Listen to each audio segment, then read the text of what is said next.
সুপ্রিয় ভিউয়ার্স, কেমন আছেন সবাই? আশা করি সবাই ভালো আছেন। আবার চলে আসলাম আপনাদের মাঝে নতুন একটি দুষ্টু মিষ্টি ভালোবাসার গল্প নিয়ে। গল্পটি সবাই মনোযোগ দিয়ে শুনবেন। আমাদের আজকের গল্পটিতে আপনারা যেটা দেখতে পাবেন সেটা হলো কিছুটা বাস্তব জীবনের উপর ভিত্তি করে লেখা আর কিছুটা কাল্পনিক। আমার এই গল্পটি লেখার পেছনে ছোট্ট একটা উদ্দেশ্য আছে, সেটা আমাদের সমাজের কিছু মেয়েদের একটা প্রবলেম নিয়ে, যেটা আমরা সুশীল সমাজে বসবাস করে মনে করি কিছুই না, তবে এটা একটা মেয়ের জন্য খুব বড় একটা ব্যাপার। আমরা গার্ডিয়ান বা পাড়া প্রতিবেশী যারা আছে সবাই মনে করি মেয়েটার সেই দোষ, কিন্তু দোষটা কি আসলেই ওই মেয়েটার? আর কি সেই প্রবলেম সেটা জানার জন্য আপনাদেরকে আমাদের সঙ্গেই থাকতে হবে এবং সম্পূর্ণ গল্পটি মনোযোগ সহকারে শুনতে হবে। তো ভিউয়ার্স, চলুন কথা না বাড়িয়ে গল্পে ফিরে যাওয়া যাক। আব্বু, তোমরা এই বিয়েটা বন্ধ করো। আমি এই বিয়েটা এই মুহূর্তে করতে পারবো না। প্লিজ তোমরা সবাই আমাকে ক্ষমা করে দাও। কিন্তু কেন মামনি, কি হয়েছে? কি সমস্যা? আমি তো সেটাই বুঝতে পারছি না। সেই কবে থেকে তোমাদের বিয়ে ঠিক করে রাখা হয়েছে, তাহলে এতদিন পর তোমার কেন মনে হচ্ছে তুমি এই বিয়েটা করতে পারবে না? আব্বু, অবশ্যই তার পেছনে অনেক কারণ আছে, কিন্তু আমি সবকিছু বলতে চাই না। শুধু এইটুকু বলতে চাই, আমি এই বিয়েটা করতে পারবো না। তুমি কি হুট করে কোনো সিদ্ধান্ত নিতে পারো না? কারণ তুমি খুব ভালো করে জানো, তুমি যদি নীলের সঙ্গে তোমার বিয়ের সম্বন্ধটা ভেঙে দাও, তাহলে আমাকে কয়েকশো কোটি টাকা লসের সম্মুখীন হতে হবে। সে যাই হয় হবে, কিন্তু তারপরও আমি এই বিয়েটা করতে পারবো না। আর এইটাই আমার শেষ সিদ্ধান্ত। এখন বাকিটা তোমরাই দেখে নাও কি করবে। হ্যাঁ, মেনে নিলাম যে আমি নীলের সঙ্গে তোমার বিয়ের সম্বন্ধটা ভেঙে দিলাম, কিন্তু তার পিছনে কি এমন কারণ আছে সেটা তো অবশ্যই আমাকে জানতে হবে। আমি তো কারণ না জেনে কোনো সিদ্ধান্ত নিতে পারি না। আব্বু, আমি প্রেগনেন্ট। এসব কি ইয়ার্কি হচ্ছে? গর্ভবতী মেহমানের মাঝে তোমাকে এসব ইয়ার্কি শুরু করতে হলো? আব্বু, আমি একদমই ইয়ার্কি করছি না। যেটা সত্য সেটাই বলছি। সত্যি আমি প্রেগনেন্ট, এবং আমি 4 মাসের প্রেগনেন্ট। Are you serious? তোমার মাথা ঠিক আছে তো? তুমি কি বলছো ভেবেচিন্তে বলছো তো? হ্যাঁ আব্বু, আমার মাথা একদম ঠিক আছে, এবং যা বলছি আমি চিন্তা ভাবনা করেই বলছি। আমি 4 মাসের প্রেগনেন্ট এবং আমার পেটে রাফির সন্তান।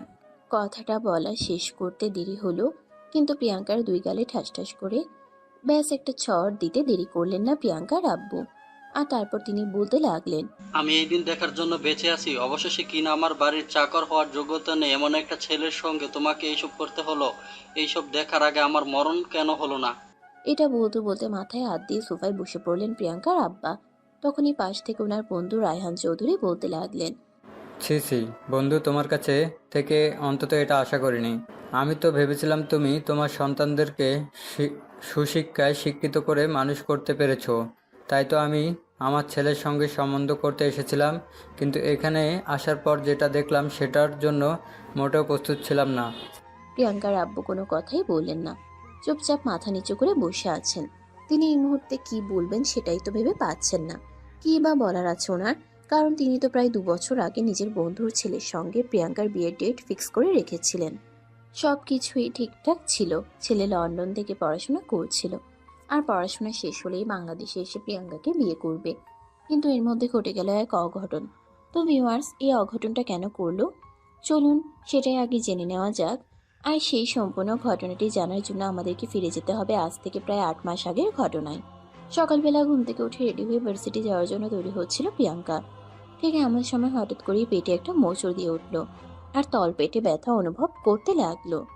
প্রিয়াঙ্কার বিষয়টাকে নিয়ে সেভাবে চিন্তা ভাবনা না করেই নাপা খেয়ে বাসা থেকে বের হতে শুরু করলো। কিন্তু তখনই বেতার গতি বাড়তে শুরু করলো। প্রিয়াঙ্কা সহ্য করতে না পেরে সোফায় বসে পড়লো। তখনই কিচেন থেকে দৌড়ে তার আম্মু এসে তাকে বলতে লাগলো, কি ব্যাপার প্রিয়াঙ্কার, কি হয়েছে তোর? এভাবে পেটে হাত দিয়ে বসে পড়লি কেন? তোর কি পেট খারাপ হয়েছে নাকি? আব্বু, আমি কিছু বুঝতে পারছি না, হঠাৎ করেই পেটে প্রচন্ড ব্যথা করছে। আমার খুব খারাপ লাগছে, খুব কষ্ট হচ্ছে। আচ্ছা ঠিক আছে, তুই কোনো চিন্তা করিস না, একটু চুপ হয়ে এখানে বস। আমি এক্ষুনি ডক্টরকে ফোন করছি। ডাক্তার এক্ষুনি এসে তোকে চেক আপ করে যাবে। এই কথা বলে প্রিয়াঙ্কার আম্মু তখনই বাড়ির ল্যান্ডলাইন থেকে তাদের ফ্যামিলি ডক্টরকে ফোন করলেন। ফ্যামিলি ডক্টর এসে দেখতে পেলেন প্রিয়াঙ্কার অবস্থা খুবই খারাপ, পেটে প্রচন্ড ব্যথা হয়েছে।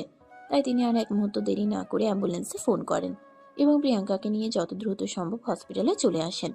আর তারপর বেশ কয়েকটা টেস্ট করাতে দেন। এদিকে প্রিয়াঙ্কার ব্যথা কিছুতেই কমছে না। ব্যথায় মেয়েটা ছটফট করছে। তার ব্যথা কমার জন্য ওষুধ দেওয়া হয়েছে, কিন্তু ব্যথা কমছে না। এদিকে ডক্টর সবগুলো টেস্টের রেজাল্ট পেয়ে গেলেও কলপোস্কোপির রেজাল্ট এখনো আসছে না। আর এটা না দেখা পর্যন্ত ডাক্তার ঠিকভাবে কিছু বলতেও পারছেন না, কারণ অন্য সব রিপোর্ট ঠিকঠাক আছে। তাই ডক্টর অপেক্ষা করতে লাগলেন কলপোস্কোপির রিপোর্টের জন্য। প্রায় 2 ঘন্টার মতো সময় লাগলো ওই রিপোর্ট আসবে। আর এটা দেখা মাত্রই ডাক্তার মাথায় হাত দিয়ে বসে পড়লেন, কারণ ডাক্তার এটা ভাবতেই পারছে না এই বয়সে প্রিয়াঙ্কার সঙ্গে এরকম কিছু একটা হতে পারে, কারণ প্রিয়াঙ্কা সবেমাত্র অনার্স প্রথম বর্ষের ছাত্রী। ডাক্তার রিপোর্টগুলো নিয়ে প্রিয়াঙ্কার কেবিনে আসলেন। তখন প্রিয়াঙ্কার মা বাবা কেউ সেখানে ছিল না। ডাক্তার প্রিয়াঙ্কার মা বাবাকে দেখতে না পেয়ে সেখান থেকে চলে যাচ্ছিল। তখনই পিছন থেকে প্রিয়াঙ্কা ডাক্তারকে ডাক দেয় আর বলতে থাকে, কি ব্যাপার ডক্টর আঙ্কেল, আপনি চলে যাচ্ছেন কেন? টেস্টের রিপোর্ট কি এসেছে নাকি আরো সময় লাগবে? রিপোর্ট তো চলে এসেছে, কিন্তু মা তোমাকে কি করে বলবো এ ব্যাপারটা, আমি তো সেটাই বুঝতে পারছি না। কারণ তোমাকে আমি আমার নিজের সন্তানের মতোই ভালোবাসি। তোমার সঙ্গে এরকম কিছু একটা হোক সেটা আমি কখনোই চাই না। কেন, কি হয়েছে ডক্টর আঙ্কেল? আমার কি সিরিয়াস কিছু হয়েছে? প্লিজ আপনি আগে আমাকে বলুন। এই বলে ডাক্তারকে প্রিয়াঙ্কা অনেক রিকোয়েস্ট করতে লাগলো টেস্টের রিপোর্ট কি এসেছে সেটা দেখানোর জন্য। তখন ডাক্তারও আর কোনো উপায় না পেয়ে প্রিয়াঙ্কাকে রিপোর্ট পড়ে শোনালো। রিপোর্টের খবরটা শোনার পর প্রিয়াঙ্কার পায়ের নিচ থেকে যেন মাটি সরে গেল। সে কিছুই ভাবতে পারছে না তার সঙ্গে এটা হতে পারে। তো ভিউয়ার্স, কি হয়েছে চলুন সেটা তো আগে জেনে নিই। দেখো, আমরা এই টেস্ট করে জানতে পারলাম তোমার জরায়ুতে কিছু স্টিম রয়েছে, যার জন্য প্রায় তোমার পেটে ব্যথা হয় এবং তুমি সেটার জন্য খুব খারাপ রকম মনোভব করো, খুব কষ্ট পাও। এসব কি বলছেন? এগুলো কেন হচ্ছে আমি তো কিছুই বুঝতে পারছি না। দেখো মামুনি, না বোঝার কিছুই নেই, এরকম হয়েই থাকে। বর্তমান সময়ে 5% মেয়েদেরই এই সমস্যা হয়ে থাকে। তো কথা তো সেটা নয়, কথা হলো এই সমস্যা থেকে বের হওয়া যাবে কি করে? প্লিজ আপনি আমাকে কোনো একটা উপায় বলে দিন, কারণ আমি সহ্য করতে পারছি না। বেশ কয়েকদিন ধরেই অল্প অল্প ব্যথা হতো, কিন্তু আজ সকাল থেকে যে ব্যথা হচ্ছে সেটা আমি সহ্য করতে পারছি না। প্লিজ ডক্টর আঙ্কেল, আপনি কিছু একটা করুন। ডাক্তার নিজেই মাথায় হাত দিয়ে বসে পড়েছে।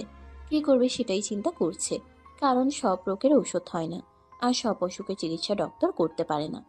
যদি সব রোগের ওষুধ থাকতো তাহলে হয়তো পৃথিবীতে ভালোবাসা আর স্বামী স্ত্রীর সম্পর্কগুলো থাকতো না। তাই ডক্টর আঙ্কেল বেশ কিছুক্ষণ চুপ করে থাকার পর প্রিয়াঙ্কাকে বলতে লাগলো, মামনি, একটা কাজ করা যায়, তুমি কোনো চিন্তা করো না। আমি তোমার বাবা মার সঙ্গে কথা বলছি এবং যত দ্রুত সম্ভব তোমার বিয়ের ব্যবস্থা করছি। কারণ এই সমস্যা থেকে বের হয়ে আসার জন্য এই একটা মাত্র উপায় খোলা আছে, এছাড়া অন্য কোনো উপায় আমার জানা নেই। এই বলে ডাক্তার প্রিয়াঙ্কার কেবিন থেকে বের হয়ে আসবে। তখনই প্রিয়াঙ্কার আব্বু আম্মু ডক্টরের সামনে এসে দাঁড়ায় আর তারপর বলতে লাগে, কি ব্যাপার ডাক্তার, কি হয়েছে? আমার মেয়েটার কোনো বড় রকম সমস্যা হয়নি তো? দেখুন, যেটা হয়েছে সেটা বড় রকমের চাইতেও কোনো কিছুতেই কম নয়। আপনি আমার কেবিনে আসুন, আমি আপনার সঙ্গে পার্সোনালি কিছু কথা বলতে চাই। হ্যাঁ ডাক্তার সাহেব, অবশ্যই বলুন কি হয়েছে আমার মেয়ের। দেখুন, আপনার মেয়ের যেটা হয়েছে সেটার একমাত্র ওষুধ তাকে বিয়ে দেওয়া। কারণ এই রোগের একমাত্র ওষুধই হলো শারীরিক শারীরিক মেলামেশা করা। আর শারীরিক মেলামেশা করা ছাড়া এটা কোনোভাবেই নির্মূল করা সম্ভব নয়। মানে এসব কি বলছেন আপনি? আপনার তো দেখছি সত্যিই মাথা খারাপ হয়ে গেছে। এমন তো রোগী রেখে আপনার ট্রিটমেন্ট প্রয়োজন। না, আপনি ভুল কিছু ভাবছেন, আমি সেরকম কিছুই বলিনি। যেটা সত্য আমি সেটাই বলেছি। এই মুহূর্তে আপনি যদি আপনার মেয়েকে সুস্থ দেখতে চান এবং আপনি চান আপনার মেয়ে সুস্থ স্বাভাবিক জীবনে ফিরে আসুক, তাহলে আমার কথাই আপনাকে শুনতে হবে এবং আপনার মেয়েকে যত দ্রুত সম্ভব বিয়ের ব্যবস্থা করতে হবে। তা না হলে আপনার মেয়ের বড় ধরনের একটা ক্ষতি হয়ে যেতে পারে। মানে আপনি কেমন ধরনের ক্ষতির কথা বলছেন? আমি তো কিছুই বুঝতে পারছি না। দেখুন, আপনি মেয়ের বাবা, আপনার কাছে ব্যাপারটা বলাটা ঠিক নয়, কিন্তু তারপরও মেয়েটার ভবিষ্যৎ বলে কথা, সব কিছু আপনাকেই বলতে হবে। তাই আমি আপনাকেই বলছি, মেয়েটা যদি কিছুদিনের মধ্যে শারীরিক সম্পর্ক না করতে পারে তাহলে হয়তো মা হওয়ার মতো ক্ষমতাটা হারিয়ে ফেলতে পারে। কারণ আমি টেস্টের রিপোর্টে যা দেখলাম, ওই স্টেজগুলো শুধুমাত্র শারীরিক সম্পর্কের দ্বারাই ফেটে যেতে পারে এবং মেয়েটা বেঁচে যেতে পারে। আর তা না হলে ওই স্টেজগুলোর ভিতরে যে পানিটা জমে আছে ওটা ধীরে ধীরে অ্যাসিডে পরিণত হবে এবং মেয়েটার জরায়ুতে ক্যান্সার পর্যন্ত হতে পারে। আরে ডাক্তার, আপনি চিন্তা করবেন না, সেরকম কিছু হবে না। আমি আমার বন্ধুর ছেলের সঙ্গে আমার মেয়ের বিয়ে ঠিক করে রেখেছি। ছেলেটা পড়াশোনা শেষ করে দেশে আসলেই মেয়েটার সঙ্গে আমার বন্ধুর ছেলের বিয়ে দেবো। ও আচ্ছা, এই ব্যাপার। তাহলে ঠিক আছে, যত দ্রুত সম্ভব মেয়েটার বিয়ের ব্যবস্থা করুন। এরপর 2 দিন প্রিয়াঙ্কাকে হসপিটালে রাখতে হয় আর তারপর বাসায় নিয়ে আসা হয়। বাসায় আসার পর থেকে এই সমস্যাটা যেন ছাড়তে চাইছিল না। আগে তো মাঝে মধ্যে ব্যথা হতো, আর এখন কন্টিনিউয়াসলি ব্যথা করেই যাচ্ছে। প্রিয়াঙ্কা ব্যথা সহ্য করতে পারছে না, তারও অসহ্য লাগছে। তাই সে মনে মনে চিন্তা করলো যে এই ছেলেটার সঙ্গে তার বিয়ের সম্পর্ক ঠিক করে রাখা হয়েছে তার বাবার বন্ধুর ছেলে। প্রিয়াঙ্কা নিজেই একবার ওই ছেলেটার সঙ্গে কথা বলবে এবং তার বিয়ের ব্যাপারে এগোতে চাইবে। তার মনে মনে যে এরকম চিন্তা হলো, বাস্তবে সে এটাই করলো। ছেলেটার মোবাইলে ফোন নাম্বার তার কাছে ছিল, তাই সে ছেলেটাকে ফোন দিল। আসসালামু আলাইকুম, কেমন আছেন আপনি? ওয়ালাইকুম আসসালাম। এই তো ভালো আছি, তুমি কেমন আছো? এই তো আছি মোটামুটি।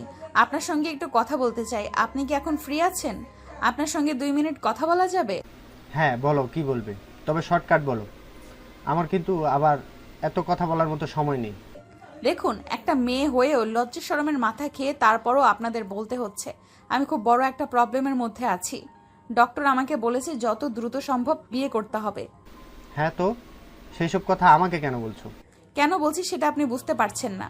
আপনার সঙ্গে তো আমার বিয়ের সম্বন্ধ ঠিক হয়ে আছে, তাই আপনি যদি চান তাহলে খুব তাড়াতাড়ি বিয়ে করতে পারি। দেখো, প্রথমত বিয়েটা আমার ইচ্ছেই হচ্ছে না, আমার ফ্যামিলির ইচ্ছেতে। আর দ্বিতীয়ত আমি এই মুহূর্তে কোনোভাবেই বাংলাদেশে আসতে পারবো না, কারণ আমার সামনে এক্সাম আছে। তাই আমি তোমাকে বলে দিচ্ছি, তুমি এইসব কথা বলতে আর কখনোই আমাকে ফোন দিবে না। প্লিজ আপনি আমার কথাটা শুনুন, আমার সমস্যাটা বোঝার চেষ্টা করুন। আমি তোমার কোনো সমস্যার কথা শুনতে চাই না। তুমি আমাকে এই ব্যাপারে আর কোনো কথা বলবে না। যদি তোমার আমাকে বিয়ে করতে ইচ্ছে থাকে তাহলে তুমি অপেক্ষা করতে থাকো আগামী 8-9 মাস পর্যন্ত। এই কথা বলে তখনই নীল প্রিয়াঙ্কার মুখের উপর ফোনটা কেটে দিল। প্রিয়াঙ্কাকে আর কোনো কথা বলার সুযোগই দিল না। প্রিয়াঙ্কা মোবাইলটা হাতে নিয়ে বসে আছে, কি করবে কিছুই বুঝতে পারছে না। আর এই মুহূর্তে তার কি করা উচিত সেটাও ভাবতে পারছে না। বেশ কিছুক্ষণ এভাবেই একা একা বসে রইল। আর তারপর সে তার আম্মুর কাছে গিয়ে বলতে লাগলো, আম্মু প্লিজ তোমরা কিছু একটা করো, আমি এই যন্ত্রণা আর সহ্য করতে পারছি না। প্লিজ তোমরা আমাকে এইটার থেকে মুক্তি দাও। এত অধৈর্য কেন করছিস? ছেলেটা তো বলেছে কয়েক মাসের মধ্যে বাংলাদেশে চলে আসবে, তারপর না হয় বিয়ে দিয়ে দেওয়া যাবে। ডক্টরের ট্রিটমেন্ট তো চলছে, কয়েকদিন একটু ধৈর্য ধর। আম্মু আমি সহ্য করতে পারছি না, আমার খুব কষ্ট হচ্ছে, আমি প্রতিদিন ব্যথায় খুব কষ্ট পাচ্ছি। প্লিজ তোমরা কিছু একটা করো। নিজের মেয়ের মুখ থেকে এই কথা শোনার পরেও প্রিয়াঙ্কার আম্মু সেরকম একটা রিয়েকশন দিলেন না। চুপচাপ তিনি নিজের মতো নিজের কাজ করতে লাগলেন। এদিকে প্রিয়াঙ্কা তার আম্মুর কাছ থেকে কোনো উত্তর না পেয়ে কান্না করতে করতে নিজের রুমে চলে আসলো। এদিকে এদিকে পেটের ওষুধ যন্ত্রণা, অন্যদিকে ফ্যামিলির মানুষদের কোনো কথা গায়ে না লাগানো। প্রিয়াঙ্কা এসব কিছু আর সহ্য করতে পারছে না, রুমে বসে বসে কান্না করছে। ঠিক এমন সময় তার বেস্ট ফ্রেন্ড রাফি তাকে ফোন করে। প্রিয়াঙ্কার ফোন রিসিভ করতে ইচ্ছে হচ্ছিল না, কিন্তু রাফি বারবার ফোন দিয়েই চলেছিল। তাই বাধ্য হয়ে প্রিয়াঙ্কা ফোনটি রিসিভ করে, আর তখনই অপর প্রান্ত থেকে শুনতে পায়, কিরে, কি সমস্যা তোর? আমি সেই কখন থেকে তোকে ফোন দিচ্ছি, তুই আমার ফোন তুলছিস না কেন? নাকি আমার সঙ্গে কথা বলতে তোর ইচ্ছে করে না? দেখ এভাবে বলিস না, এমনিতেই আমার ভালো লাগছে না, তার উপর যদি তুই আমার সঙ্গে এইভাবে কথা বলিস তাহলে আর সহ্য করতে পারবো না। কি হয়েছে তোর সেটা তো তুই আমাকে বলবি। তুই যদি আমাকে খুলে না বলিস তাহলে আমি বুঝবো কি করে যে তোর কি হয়েছে? তোকে তো এইসব কথা বলে কোনো লাভ নেই, তাছাড়া তুই একটা ছেলে মানুষ, তোকে এইসব কথা কেন বলবো আমি? তুই আমাকে সব কথাই বলবি, কারণ আমি তোর বেস্ট ফ্রেন্ডকে দুনিয়ার সবার সাথে সব কথা লুকোতে পারলেও বেস্ট ফ্রেন্ডের কাছে কখনো কোনো কথা লুকাতে হয় না। বল তোর কি হয়েছে? আমি যদি পারি তাহলে আমি আমার সবটা দিয়ে চেষ্টা করব তোকে ওই সমস্যা থেকে বের করে নিয়ে আসার জন্য, কিন্তু তারপরেও তুই আমাকে অন্তত এইটা বল, কি হয়েছে? আমি তোকে ফোনে বলতে পারবো না, তুই আমার সঙ্গে দেখা কর, তারপর তোকে সবকিছু খুলে বলছি। আচ্ছা ঠিক আছে, কোনো সমস্যা নেই। কাল সকালে তুই ভার্সিটিতে আয়, তারপর তোর মুখ থেকে শুনবো কি হয়েছে তোর। এই বলে তারা দুজনে কথা বলা শেষ করে দেয়। সকালবেলা ঘুম থেকে উঠে যথাসময়ে প্রিয়াঙ্কা ভার্সিটিতে চলে গেল। ভার্সিটিতে এসে দেখে রাফি আরো অনেকক্ষণ আগে থেকেই তার জন্য অপেক্ষা করছে। তাই প্রিয়াঙ্কা আর দেরি না করে ক্যাম্পাসে রাফি যেখানে বসেছিল সেখানে চলে গেল। প্রিয়াঙ্কাকে দেখা মাত্র রাফি নিজে থেকেই বলতে লাগলো, কি হয়েছে এবার বল তো শুনি। আমি খুব বড় একটা সমস্যায় আছি। আমি তো সেটা শোনার জন্যই জিজ্ঞাসা করছি, তোর কি এমন সমস্যা আমাকে বল। আমি কয়দিন থেকে শারীরিক সমস্যায় ভুগতেছি। আমার প্রচণ্ড পেট ব্যথা করে। এর জন্যই ডাক্তারের কাছে গিয়েছিলাম। ডক্টর বলল এই পেট ব্যথা কমানোর জন্য আমাকে খুব তাড়াতাড়ি বিয়ে করা প্রয়োজন। পেট ব্যথার সঙ্গে বিয়ের কি সম্পর্ক? আসলে তুই আমার বেস্ট ফ্রেন্ড, তাই আমি সবকিছু তোকে খুলে বলছি। আমার জরায়ুতে প্রবলেম হয়েছে এবং এটার একমাত্র সমস্যা হলো ফিজিক্যাল রিলেশন। কি বলছিস দোস্ত? আচ্ছা, তোর না তোর বাবার বন্ধুর ছেলের সঙ্গে বিয়ের সম্বন্ধ চলছে, ওকে বল বিয়েটা করে নিতে, তাহলেই তো হয়ে যায়। সেটা নিয়েই তো যত সমস্যা। আমি ওনাকে ফোন দিয়ে বলেছিলাম, কিন্তু উনি আমাকে স্পষ্ট জানিয়ে দিয়েছেন এই মুহূর্তে কোনো কিছু করা ওনার পক্ষে কোনোভাবেই সম্ভব নয়। এদিকে মা বাবাকেও কোনোভাবে বোঝাতে পারছি না, নিজের শরীরের অসহ্য যন্ত্রণা সহ্য করতে পারছি না। কি বলিস? অন্য কেউ এই ব্যাপারটা না বুঝেও তো অন্তত আঙ্কেল আন্টির এই ব্যাপারটা বোঝা প্রয়োজন, কিন্তু তারা কেন এরকম করছে সেটাই তো বুঝে আসছে না। এখন আমি কি করব তুমি নিজেই আমাকে বলো। আমি কি করে বলবো, আমার নিজেই তো বুঝে কিছু আসছে না। এত চিন্তা করিস না, আল্লাহ যা করে ভালোর জন্যই করে, আল্লাহ নিশ্চয়ই কিছু একটা রেখেছে। এই বলে রাফি প্রসঙ্গটা পাল্টে নিয়ে অন্য ব্যাপার নিয়ে গল্প করতে লাগলো। আর এদিকে দেখতে দেখতে ক্লাসের টাইম চলে আসছিল, তাই তারা দুজন ক্লাসরুমে চলে গেল। এরপর দেখতে দেখতে আরো বেশ কিছুদিন সময় কেটে গেল। এদিকে প্রিয়াঙ্কার ভার্সিটি থেকে হঠাৎ করে একটা পিকনিকের আয়োজন করা হয়েছে, যেখানে প্রিয়াঙ্কার ক্লাসমেটরা সবাই যাবে। তাই প্রিয়াঙ্কার সেখানে যাওয়ার ইচ্ছে না থাকলেও প্রিয়াঙ্কার ক্লাসমেটরা সবাই মিলে প্রিয়াঙ্কাকে জোরপূর্বক রাজি করালো। তাই প্রিয়াঙ্কা যেতে বাধ্য হলো। সেদিন সকালবেলা ঘুম থেকে উঠে প্রিয়াঙ্কা সাজুগুজু করে রেডি হয়ে যায়। আর এদিকে তখনই তার বন্ধুরা সবাই তাকে ফোন করে বাসা থেকে বের হওয়ার জন্য। প্রিয়াঙ্কার বাসার সামনে সবাই গাড়ি নিয়ে অপেক্ষা করছিল। প্রিয়াঙ্কা বাসা থেকে বের হতেই সবাই তাদের পিকনিক স্পটে যাওয়ার জন্য বের হয়। তাদের পিকনিক স্পট ছিল বান্দরবান, যেখানে প্রিয়াঙ্কার কিংবা তার বন্ধু বান্ধবরা কেউই এর আগে কখনোই যায়নি। তবে প্রিয়াঙ্কার বন্ধু বান্ধবরা সবাই অ্যাডভেঞ্চার নিতে পছন্দ করে। এর আগেও তারা এরকম অনেক অচেনা জায়গায় ঘুরতে গিয়েছে, তাই এটা তাদের জন্য নতুন কিছু নয়। বিকেলের মতেই সবাই ঢাকা থেকে বান্দরবান পৌঁছে যায়। সেখানে পৌঁছতে পৌঁছতে সন্ধ্যা হয়ে আসছিল, তাই সেদিন তারা আর কেউই বাইরে বের হলো না। সবাই মিলে গল্প গুজব করে রাতের খাবার খেয়ে ঘুমিয়ে পড়ে। সকাল 10টার দিকে সবাই ঘুম থেকে ওঠে আর তারপর সকালের নাস্তা শেষ করে বাইরে যাওয়ার জন্য তৈরি হয়। তবে সবাই যেহেতু অ্যাডভেঞ্চার নিতে পছন্দ করত, তাই তারা ঠিক করলো সবাই আলাদা আলাদা গ্রুপে, মানে 2-3 জন করে প্রত্যেকটা গ্রুপে ভাগ হয়ে তারপরেই বের হবে ঘুরতে। যেমন চিন্তা তেমনই কাজ, সবাই 2-3 জন করে গ্রুপ তৈরি করে বের হয়ে পড়লো, রাফি আর প্রিয়াঙ্কা একসঙ্গে। কিরে দোস্ত, সবাই মিলে ঘুরতে এলাম, এখন তো অন্তত তোর মুখটা একটু হাসি খুশি রাখা উচিত, কিন্তু তুই এখনো মুখ গোমড়া করে রেখেছিস কেন? তুই কি এখনো ওই বিষয়টা নিয়ে অপসেট? আরে না, সেরকম কোনো ব্যাপার না, এমনিতেই ভালো লাগছে না, জল ভেতরের দিকে যাওয়া যাক। এই বলে প্রিয়াঙ্কা আর রাফি হাঁটতে শুরু করলো। এদিকে দুপুর ঘনিয়ে বিকেল হতে চলল। হঠাৎই আকাশটা কালো মেঘে ছেয়ে গেল। তখন যেন শরৎকাল। এইভাবে হঠাৎ করে ঝড় বৃষ্টি আসার কোনো আশঙ্কাই ছিল না, কিন্তু কিভাবে কি হয়ে গেল সেটা কেউই বুঝতে পারছে না। প্রিয়াঙ্কা আর রাফি দুজনে সিদ্ধান্ত নিল তাদের রিসোর্টে চলে আসবে। তাই তারা দুজনে সেখান থেকে রিসোর্টের উদ্দেশ্যে রওনা দিল। কিন্তু খুব বেশি দূর এগোতে পারল না। মিনিট 5-এর মধ্যেই ঝুম করে বৃষ্টি শুরু হলো, সেই সঙ্গে বজ্রপাত। প্রিয়াঙ্কা এসব ঝড় বৃষ্টি প্রচন্ড ভয় পায়, তাই সে বারবার রাফিকে বলছিল, দোস্ত আমার খুব ভয় লাগছে। তুই কোনো চিন্তা করিস না, আমি আছি তো তোর পাশে। একটু সামনের দিকে এগিয়ে চল, দেখা যাক কোথাও দাঁড়ানোর জায়গা পাওয়া যায় কিনা। এভাবে খোলামেলা জায়গায় আমরা তো কোথাও দাঁড়াতে পারছি না। এদিকে ঝড়ের গতি ক্রমশ বেড়েই চলেছে। এই কথা বলতে বলতে রাফি প্রিয়াঙ্কার হাত ধরে সামনের দিকে এগোতে লাগলো। প্রায় 2-3 মিনিট হাঁটার পর তারা সামনেই একটা ছোট ভাঙ্গা বাড়ির মতো দেখতে পেল। তখনই রাফি প্রিয়াঙ্কাকে বলতে লাগলো, দোস্ত চল, সামনে একটা ভাঙা বাড়ির মতো দেখা যাচ্ছে, আমরা ওখানে গিয়েই একটু আশ্রয় নিয়ে ছাড়া অন্য কোনো উপায় আমাদের হাতে নেই। হ্যাঁ তাই চল, কারণ আমার প্রচন্ড ভয় করছে। আমি ঝড় বৃষ্টি প্রচন্ড ভয় পাই। এই কথা বলে রাফি আর প্রিয়াঙ্কা দুজনেই সামনের বাড়িটার দিকে পা বাড়ায়। বাড়িটার ভেতরে ঢুকে তাদের আরো বেশি ভয় হতে লাগলো, কারণ বাড়িটা একদম ফাঁকা। ওই বাড়িতে কয়েক যুগ ধরে মনে হয় মানুষজন বসবাস করে না, কারণ সারা বাড়িতে মাকড়সার জাল আর ময়লা জমে একদম একাকার অবস্থা হয়ে আছে। তারপরও রাফি প্রিয়াঙ্কা অনেক বেশি ভয় পাচ্ছে। এটা দেখে নিজের মনে সাহস সঞ্চয় করে প্রিয়াঙ্কাকে বলতে থাকে, প্লিজ দোস্ত, তুই ভয় পাস না, আমাদেরকে এখন এখানেই থাকতে হবে। বাইরে বের হওয়ার মতো কোনো উপায় নেই, কারণ পাহাড়ের রাস্তাঘাট বৃষ্টির দিনে খুব ভয়াবহ অবস্থা থাকে। দেখ, এইদিকে সন্ধ্যা হয়ে আসতেছে, আমরা আমাদের রিসোর্টে ফিরবো কি করে? আমিও তো মনে মনে সেটাই ভাবছি, কিন্তু কি করব? ঝড় বৃষ্টি যতক্ষণ পর্যন্ত না থামছে ততক্ষণ পর্যন্ত আমরা এখান থেকে বের হতে পারবো না। তাছাড়া আমরা বর্তমানে রিসর্ট থেকে অনেকটা দূরেই অবস্থান করছি। আমার খুব ভয় হচ্ছে, যদি ঝড় বৃষ্টি না থামে তাহলে আমরা খুব বড় বিপদে পড়ে যাব। আমি আছি তো, তোর চিন্তার কোনো কারণ নেই। এই বলে রাফি প্রিয়াঙ্কার হাতটা শক্ত করে চেপে ধরল।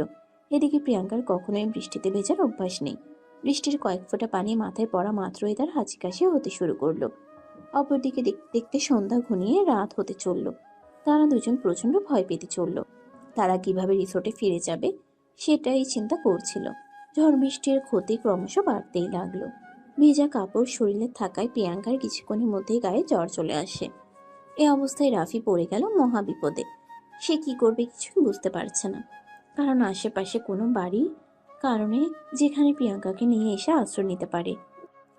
আর এদিকে প্রিয়াঙ্কার শরীরে জ্বরটা বেড়েই চলেছে। রাফি একদম অপ্রস্তুত অবস্থায় পড়ে গেছে। দোস্ত, আমার খুব ভয় হচ্ছে, তুই প্লিজ তাড়াতাড়ি কিছু একটা কর। কি করব সেটাই তো ভেবে পাচ্ছি না। আমি তো চেষ্টা করছিলাম এখান থেকে বের হবার, কিন্তু এই ঘর বৃষ্টির মধ্যে বের হব কিভাবে? তুই আমার সঙ্গে চল, বাড়িটা একটু ভালো করে ঘুরে দেখি কোনো উপায় বের করতে পারি কিনা। এই বলে রাফি প্রিয়াঙ্কাকে শক্ত করে জড়িয়ে ধরে বাড়ির ভেতরের দিকে যেতে লাগলো, কিন্তু কোথাও সেরকম কিছুই দেখতে পেল না। হঠাৎই একটা ভাঙা আলমারি খুলে রাফি দেখতে পেল ওটার ভিতরে পুরনো একটা কম্বল। রাফি আর কোনো কিছুই চিন্তা না করে ওই কম্বলটা বের করে নিয়ে প্রিয়াঙ্কার গায়ে জড়িয়ে দিল, কারণ জ্বরের তাপ অনেক বেশি। অলরেডি প্রিয়াঙ্কার হাত পা কাঁপা শুরু হয়ে গেছে। ঘরের মেঝেতে কিছুটা জায়গা পরিষ্কার করে রাফি প্রিয়াঙ্কাকে সেখানেই বসিয়ে দিল, আর তারপর সে নিজেও প্রিয়াঙ্কার পাশে বসে প্রিয়াঙ্কাকে শক্ত করে জড়িয়ে ধরল। রাত আনুমানিক 10টা। ঝড় বৃষ্টি থামার কোনো নামগন্ধ নেই। এদিকে প্রিয়াঙ্কা জ্বরের ঘুরে বলছে, রাফি প্লিজ, তুই আমার আরো কাছে আয়, আমার খুব ভয় করছে। আমি যে তোর পাশে বসে আছি, তুই প্লিজ ভয় পাস না। এই যে আমি তাকে শক্ত করে জড়িয়ে ধরে আছি, আমি তোকে মুহূর্তের জন্য ছেড়ে যাব না, প্লিজ তুই ভয় পাস না। এই বলে রাফি প্রিয়াঙ্কাকে নিজের আরো কাছে টেনে নিয়ে নিজের বুকের সঙ্গে শক্ত করে জড়িয়ে ধরল।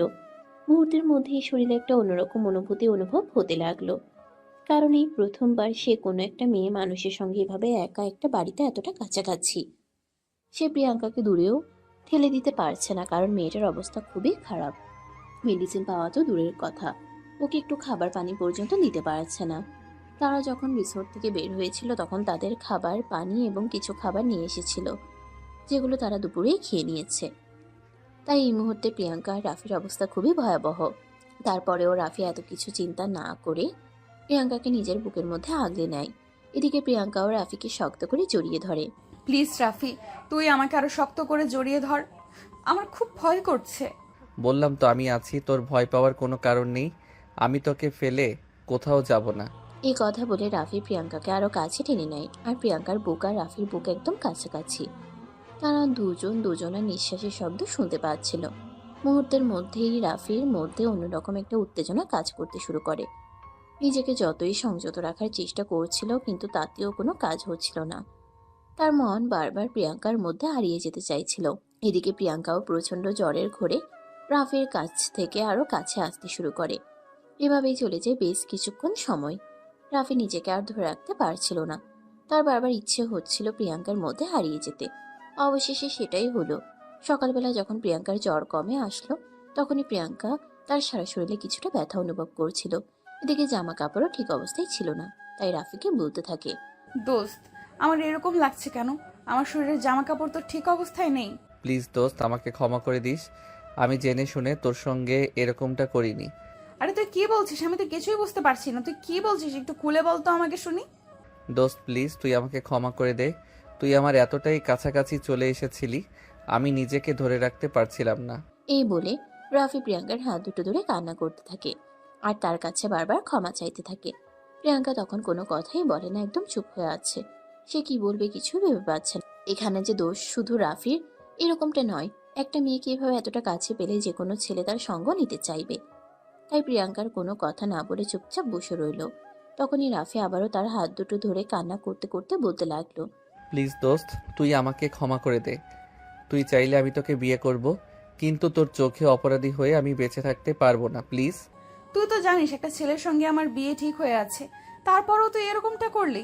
বাদ দে, আমার কপালে হয়তো এটাই লেখা ছিল, তাই তো আমার সঙ্গে সব কিছু এইভাবেই হচ্ছে। আমার কপালে যদি ভালো কিছু লেখা থাকতো তাহলে হয়তো আমার সঙ্গে ভালো কিছু হতে পারতো। তো কপালে তো থাকতে হবে। আমি জানি, আমি সব কিছুই জানি, তাই তো তোর কাছে সরি বলছি। প্লিজ দোস্ত, তুই আমাকে ক্ষমা করে দে। তুই যদি আমাকে ক্ষমা না করিস তাহলে আমি নিজেই নিজেকে কোনো দিনও ক্ষমা করতে পারবো না। বাদ দে, যা হওয়ার হয়ে গেছে। ওটা নিয়ে এখন আর চিন্তা করে কোনো লাভ নেই। চল এখন রিসোর্টের দিকে পা বাড়ানো যাক। এই কথা বলে প্রিয়াঙ্কা আল্লাহ হাফেজ আর কোনো কথা বলার সুযোগ না দিয়ে নিজের জামা কাপড় ঠিক করে নিয়ে ওই ভাঙা বাড়ি থেকে বের হয়ে রাস্তায় এসে দাঁড়ালো। রাফিও আর কোনো উপায়ান্তর না দেখতে পেয়ে প্রিয়াঙ্কার পেছনে ওখান থেকে বের হয়ে আসে। তারপর তারা দুজনে হাঁটতে হাঁটতে রিসোর্টে চলে আসে। রিসোর্টে আসা মাত্রই তার সকল বন্ধু বান্ধবরা তাদের দুজনকে ঘিরে ধরে আর বলতে থাকে, কি রে দোস্ত, তোরা কাল রাতে কোথায় ছিলি? জানিস আমরা তোদের দুজনের জন্য কত টেনশন করেছি। রাতে কবার তোদেরকে ফোন করেছে, কিন্তু তোদের ফোনে ফোন কলই হচ্ছিল না। ওদের কথা শুনে প্রিয়াঙ্কা কোনো উত্তর দেয় না, চুপচাপ দাঁড়িয়ে থাকে। তখন পাশ থেকে রাফি বলতে থাকে, আমরা ঝড় বৃষ্টির মধ্যে আটকা পড়ে গেছিলাম। কিন্তু সেটা তোরা আমাদেরকে একবার ফোন করে জানাতে পারতি। তোদের জন্য আমাদের কতটা টেনশন হচ্ছিল তোরা জানিস। এখন যদি তোরা না আসতি তাহলে আমরা পুলিশে কল করতাম। বাদ দে সেসব কথা। প্রিয়াঙ্কার কাল রাতে প্রচণ্ড জ্বর এসেছিল। আশেপাশে কোথায় ফার্মেসি পাওয়া যাবে সেটা আগে বল। প্রিয়াঙ্কাকে ওষুধ দিতে হবে। এখান থেকে খানিকটা দূরেই একটা ফার্মেসি আছে, আমি ওষুধ নিয়ে আসছি। তোরা এখানে দাঁড়িয়ে দাঁড়িয়ে অপেক্ষা কর। আর তিশা, তুই ওদেরকে ভিতরে নিয়ে গিয়ে নাস্তা খাওয়ানোর ব্যবস্থা করে আমি ততক্ষণে চলে আসব। এই কথা বলে শুভ সেখান থেকে চলে গেল। এদিকে তিশা আর তার অন্য সব বন্ধুরা মিলে প্রিয়াঙ্কা আর রাফিকে নিয়ে রেজাল্টের ভিতরে চলে গেল। প্রিয়াঙ্কা রুমে গিয়ে আগে ফ্রেশ হয়ে নিল, চুল মুছতে মুছতে বিছানার উপরে এসে বসলো। আর ঠিক তখনই তিশা তার পাশে এসে বসলো আর বলতে লাগলো, কি ব্যাপার দোস্ত, তোর তো প্রচন্ড জ্বর, তাহলে এখন আবার তুই গোসল কেন করতে গেলি? এমনিতে শুনলাম কাল বৃষ্টিতে ভিজেছিস। জ্বর এসেছে তো কি হয়েছে? তোর কাছে সবাই খুব ভালো করেই জানিস অপরিচ্ছন্ন, তা আমি একদম পছন্দ করি না। তাই আগে গোসলের কাজটা সেরে নিলাম। আচ্ছা ঠিক আছে, আমি তোদের দুজনের জন্য খাবার অর্ডার দিয়ে দিয়েছি। কিছুক্ষণের মধ্যেই খাবার চলে আসবে। তোরা দুজনে খাবারটা খেয়ে নিস। তারপর তোরা কি আর আমাদের সঙ্গে বের হবি না এখানেই থেকে যাবি? না, আমি আজ বের হব না, তোরা বের হ। আর পারলে আমি কালকে ঢাকা ফেরত যেতে চাই। আরে তুই এভাবে কেন বলছিস? আমরা সবাই একসঙ্গে এসেছি, একসঙ্গে ফেরত যাব। তুই যদি এখন আমাদেরকে ফেলে চলে যাস তাহলে কি আমাদের ভালো লাগবে? সেটা তো আমি জানি। আমি তোদেরকে রেখে চলে গেলে তোদের একটুও ভালো লাগবে না, কিন্তু আমি কি করব বল? আমারও এখানে মন টিকছে না। অন্য সময় যখন আমরা ঘুরতে যাই তখন তো তুই খুব এনজয় করিস, কিন্তু এবার তোর কি হয়েছে সেটাই তো বুঝতে পারছি না। তোর যদি কোনো সমস্যা হয়ে থাকে তাহলে সেটা বল আমাদের। আরে না, সেরকম কোনো ব্যাপার নয়। আমার কোনো সমস্যা কেন হতে যাবে? আমি একদম ঠিক আছি। এমনিতেই ভালো লাগছে না। আমি যত দ্রুত সম্ভব ঢাকায় ফেরত যেতে চাই। আচ্ছা ঠিক আছে, এটা তো আমার একার ব্যাপার নয় যে আমি তাকে নিয়ে চলে যাব। গ্রুপের সবার সঙ্গে কথা বলে তারপরেই তোকে জানাচ্ছি। এই বলে তিশা সেখান থেকে চলে গেল আর তাদের পেছনের জন্য নাস্তা নিয়ে আসলো। এদিকে কিছুক্ষণের মধ্যেই শুভ প্রিয়াঙ্কার জন্য ওষুধ নিয়ে আসে। প্রিয়াঙ্কা নাস্তা শেষ করে ওষুধটা খেয়ে নিল, কিন্তু তার কোনো কিছুতেই কিছু ভালো লাগছে না। এদিকে তখনই গ্রুপের সবাই প্রিয়াঙ্কা আর রাফির সঙ্গে দেখা করতে আসে, আর তখনই তারা বাইরে যাওয়ার কথা বলে। এই কথা শুনে প্রিয়াঙ্কা বলে, গাইস, আমার শরীরটা খারাপ লাগছে, সেটা তো তোমরা সবাই জানো, তাই আমি যেতে পারবো না। তোমরা ঘুরে আসো। হ্যাঁ রে, তোরা গিয়ে ঘুরে আয়। আমিও যাব না। প্রিয়াঙ্কার শরীরটা খারাপ, এখানে ওর সাথে একজন মানুষ প্রয়োজন। তাই আমি ভাবছি আমি ওর সাথে এখানে থেকে যাই। আরে না, সেটার কোনো প্রয়োজন হবে না, আমি একাই এখানে থাকতে পারবো। তোরা সবাই গিয়ে ঘুরে আয়। দেখ প্রিয়াঙ্কা, একদম বেশি কথা বলিস না। এমনিতেই তো শরীর ভালো নেই, আর এখন তোকে একা ফেলে রেখে আমরা সবাই মিলে সারা দিনের জন্য বের হয়ে যাব, এটা আমার পক্ষে সম্ভব নয়। সো গাইস, তোরা সবাই যা, আমি প্রিয়াঙ্কার কাছেই আছি। এই বলে রাফি তাদের সবাইকে ঘুরতে চলে যেতে বলল, আর সে প্রিয়াঙ্কার কাছেই রয়ে গেল। ওষুধ খাওয়ার পর প্রিয়াঙ্কার শরীরটা হালকা ভালো লাগছিল, তাই সে ব্যালকনিতে গিয়ে একটা চেয়ার টেনে বসে পড়ল। এদিকে রাফি ঠিক ততক্ষণে প্রিয়াঙ্কার কাছে এসে অন্য একটা চেয়ার টেনে প্রিয়াঙ্কার পাশে বসে প্রিয়াঙ্কার মন খারাপ করে আকাশের দিকে তাকিয়ে আছে। তখনই পাশ থেকে রাফি প্রিয়াঙ্কাকে বলে, আমি জানি তুই আমাকে কোনোদিনও ক্ষমা করতে পারবি না এটার জন্য, কিন্তু তারপরও আমি তোর কাছে সরি বলছি। প্লিজ তুই আমাকে ক্ষমা করে দে।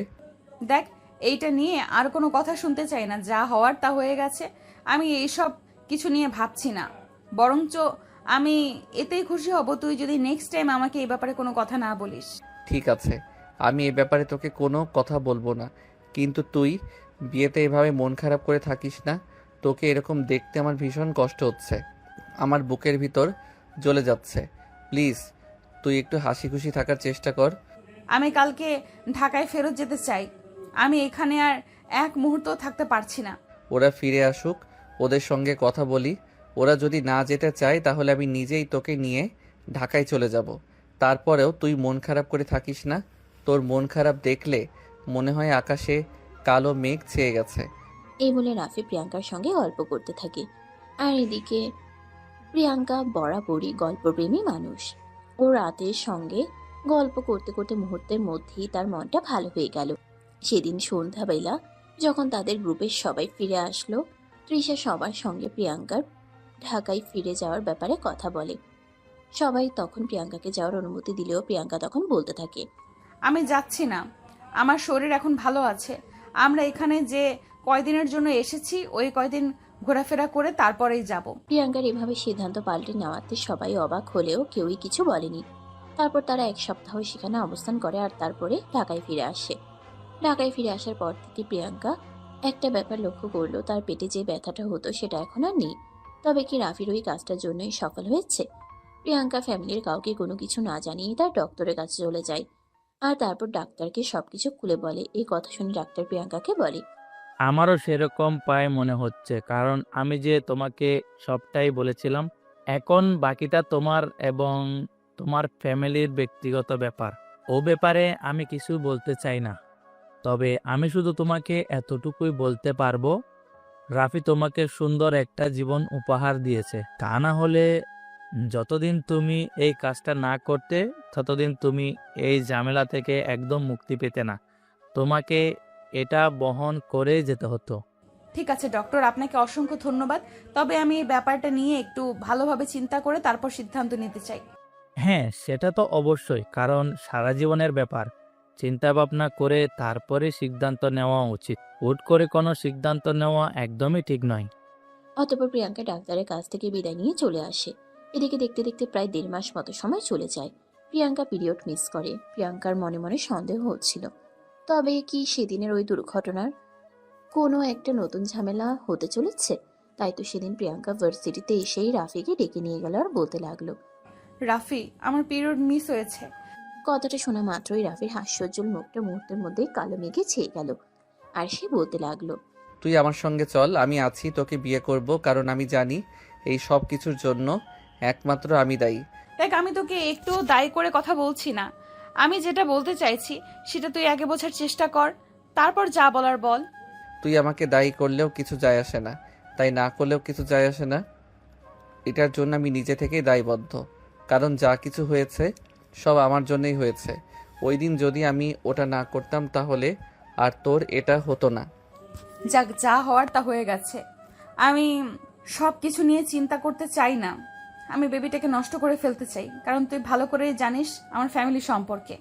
কথাটা শোনা মাত্রই রাফি ঠাস করে প্রিয়াঙ্কার গালে একটা চড় বসিয়ে দিল, আর তারপর রাফি কান্না করতে করতে বলতে লাগলো, দেখ প্রিয়াঙ্কা, তোকে আমি রিকোয়েস্ট করে বলছি, দুনিয়া কিয়ামত হয়ে গেলেও তুই এই কথাটা বলার চেষ্টাও করিস না, তাহলে তোকে কোনোদিনও আমি ক্ষমা করতে পারবো না।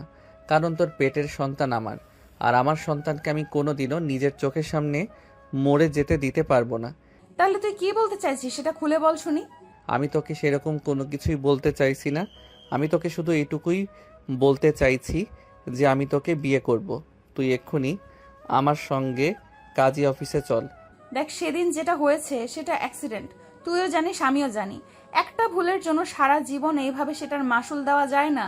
আমি কোনো মাসুল দিতে চাই না, আমি শুধু আমার যেটা করা উচিত সেটাই করতে চাই। তুই এখনই আমার সঙ্গে কাজী অফিসে চল, কোনো কথা নয়। এই বলে রাফি প্রিয়াঙ্কাকে আর কোনো কথা বলার সুযোগ না দিয়ে প্রিয়াঙ্কার হাত ধরে টানতে টানতে সোজা কাজী অফিসে নিয়ে চলে আসলো। আর তখনই রাফি ফোন দিয়ে তার বন্ধু বান্ধব কয়েকজনকে সেখানে পৌঁছতে বলে। এই সব কিছু দেখে প্রিয়াঙ্কা আবারও রাফিকে বলতে থাকে, রাফি, আমার মনে হয় না এটা ঠিক হচ্ছে। তুই জানিস আমার ফ্যামিলির ব্যাপারে, তারপরেও কেন করছিস সেরকম? কারণ আমি আমার সন্তানকে তার পিতৃ পরিচয় দিতে চাই, ব্যাস এইটুকুই। এরপর রাফি প্রিয়াঙ্কাকে আর কোনো কথা বলতে না দিয়ে কাজী সাহেবের সঙ্গে গিয়ে কথা বলে আর সব কিছু রেডি করতে বলে। রাফির বন্ধুরা চলে আসলে রাফি তার বন্ধুদের সাক্ষী রেখে প্রিয়াঙ্কাকে বিয়ে করে। বিয়ের সমস্ত কার্যক্রম শেষ হলে রাফি প্রিয়াঙ্কাকে বলে, আজ থেকে তুই আমার বউ। এখন তুই বাড়িতে যাস, সময় হলে ফ্যামিলিকে জানিয়ে দিস। আর একটা কথা মাথায় রাখিস, তুই কিংবা তোর ফ্যামিলির কেউ যদি আমার সন্তানকে হত্যা করা কিংবা কোনো ক্ষতি করার চেষ্টা করেছিস তাহলে খারাপ কিন্তু কেউ হবে না। এই বলে রাফি প্রিয়াঙ্কাকে তার বাড়িতে পৌঁছে দেয়। আর এরপর চলতে থাকে দিনগুলো। ইতিমধ্যে তাদের ভার্সিটির সবাই এই বিষয়টা জানতে পেরেছে, কিন্তু রাফির ফ্যামিলি কিংবা প্রিয়াঙ্কার ফ্যামিলি কেউই এ ব্যাপারে কোনো কিছুই জানতো না। আর তারা এখনই এ ব্যাপারে কোনো কিছু জানাতেও চাইছিল না, তাই তারা এই ব্যাপারটা নিজেদের মধ্যেই গোপন রাখে। তারপর দেখতে দেখতে আরো 3 মাস চলে যায়। প্রিয়াঙ্কা তখন 5 মাসের প্রেগনেন্ট। আর তখনই নীল তার ফ্যামিলি নিয়ে প্রিয়াঙ্কার সঙ্গে দেখা করতে আসে। তারপর যা হলো সেটা তো আপনারা নিজের চোখে দেখলেন। তো ভিউয়ার্স, চলুন বর্তমান সময়ে ফিরে আসি আর এখন কি হচ্ছে সেটাই জেনে নেওয়া যাক। আশরাফ চৌধুরী ওনার ছেলেকে নিয়ে তখনই প্রিয়াঙ্কাদের বাড়ি থেকে বের হয়ে চলে গেলেন। প্রিয়াঙ্কার বাবা মাথায় হাত দিয়ে বসে আছে। তখনই প্রিয়াঙ্কার আম্মু সেখানে আসে। প্রিয়াঙ্কার গালে ঠাস ঠাস করে 2টা চড় বসিয়ে দিয়ে বলতে থাকে, ছি ছি ছি, তুই এই কাজটা করলি কিভাবে? আমাদের মান সম্মানের কথা একবারও চিন্তা করলি না? এখন তো তোমাদের মান সম্মানে খুব বাড়ছে। যখন আমার জীবন মৃত্যুর প্রশ্ন ছিল তখন কোথায় ছিল তোমাদের এইসব নীতিবাক্য? আজ তোমাদের মান সম্মানে খুব আঘাত লেগেছে, কিন্তু যখন দিনের পর দিন আমি যন্ত্রণায় ছটফট করছিলাম তখন তো আমার প্রতি তোমাদের কোনো মায়া লাগেনি। তার জন্য তো এভাবে আমাদের মান সম্মান ধুলোয় মিশিয়ে দিবি? একটা বার চিন্তা করলি না? তোমরা যদি আমার কথা চিন্তা না করো তাহলে আমাকে কেন তোমাদের কথা চিন্তা করতে হবে? এটা কোন হাদিসে লেখা আছে সেটা তোমরাই আমাকে বলো। চুপ করো বেয়াদব মেয়ে, তোমার কাছ থেকে কোনো কথা শুনতে চাই না। তুমি এই মুহূর্তে আমার বাড়ি থেকে বের হয়ে যাবে, আর এটাই আমার সিদ্ধান্ত। ওকে ফাইন, তোমাদের বাড়িতে আমি থাকবো না। যেখানে আমার ইচ্ছে অনিচ্ছের কোনো মূল্য নেই, আমার ভালো থাকা আমার খারাপ থাকার কোনো মূল্য নেই, সেখানে থাকার কোনো ইচ্ছেও আমার নেই। আমি যাচ্ছি, তবে কোনো দিন আমায় ফেরানোর চেষ্টা করো না, আমি ফিরবো না। এই বলে প্রিয়াঙ্কা তখনই সেখান থেকে নিজের রুমে চলে আসে আর মোবাইলটা হাতে নিয়ে সঙ্গে সঙ্গেই রাফিকে ফোন দেয় আর সবকিছু খুলে বলে। সবকিছু শুনে রাফি প্রিয়াঙ্কাকে বলে, ওকে ফাইন, কোনো সমস্যা নেই। আমি যে তোমাকে আগেই বলেছিলাম তুমি আমার বাসায় চলে আসো।